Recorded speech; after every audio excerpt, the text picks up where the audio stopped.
Before taking the compass test, Tiffany and some of her classmates decide to study with help from their teacher. Hey guys, don't forget, your compass test is on Saturday. Study hard. Wada wa, wada wa wa wada, wada wada wa, wa wa wa wada wada wa, wa wada wa wa wa wa wada wada wa, wa wada. While attempting to turn a page in her notebook, Tiffany accidentally gives herself a paper cut in the process. Ow!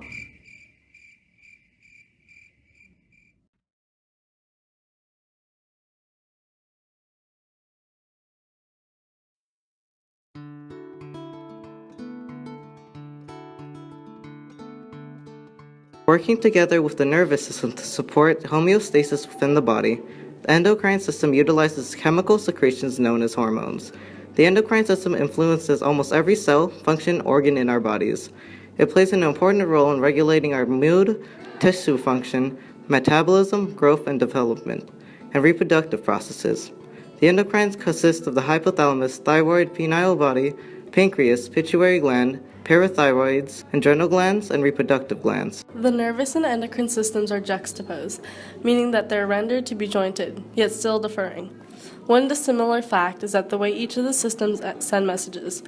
The nervous system is more immediate whilst sending messages, although the endocrine system is more slower as its messages makes its way through the bloodstream. This allows the messages sent by the endocrine system to be more eternal. Within the endocrine system lies the exocrine system. The exocrine system has similar qualities in comparison to the endocrine system, like the use of glands. However, the exocrine system secretes its commodities through ducts outside the human body, among the epithelial regions.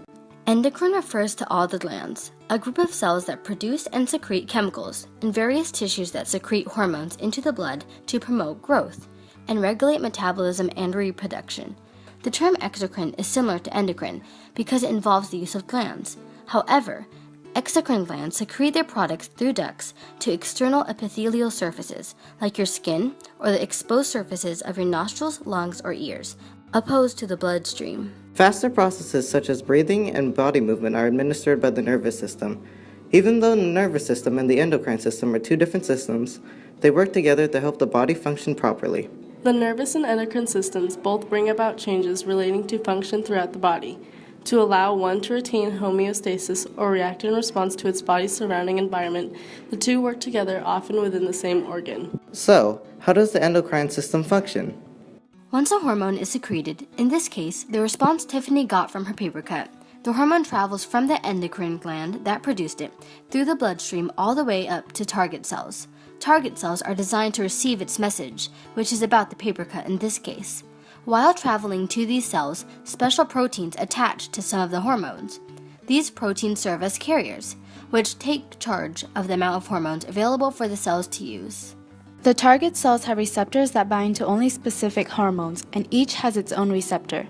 This then allows the hormones to communicate with specific target cells that have the same receptors. When the hormone reaches its target cell, it will lock onto the cell's specific receptors and transmit chemical instructions to the cell. Referring back to the scenario earlier, the endocrine system helped by responding to the injury through releasing hormones and communicating with other cells and receptors, hence bringing Tiffany to a homeostatic state after she got cut.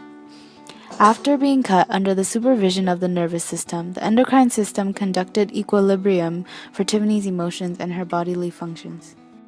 If you think about it, the endocrine system is much like a teacher giving a lecture to her students.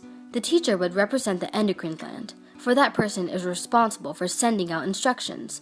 Hormones would be represented by a textbook or a lesson provided by the teacher, because it contains the instructions and information needed for the student to complete an assignment.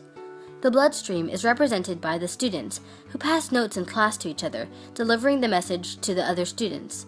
And the organ or receptor is represented by the students because they are the spots that the information needs to be distributed to.